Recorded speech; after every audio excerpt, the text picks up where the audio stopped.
खैरुन्निसा हुसैन हसन मुस्तफ़ा अली। जनाब सलमान फारसी फरमाते ने मैं ते सैयदा दे बाल खडेंदा रिया दाढ़ी नाल बुहारियां देंदा रिया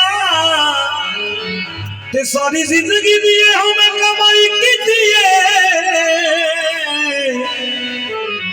मैं ते सैयदा दे दर दी गदाई कीती है ते आजा आजा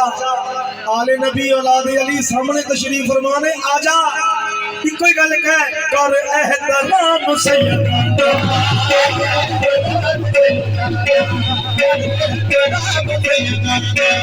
ऊंचा मुकाम सैयदा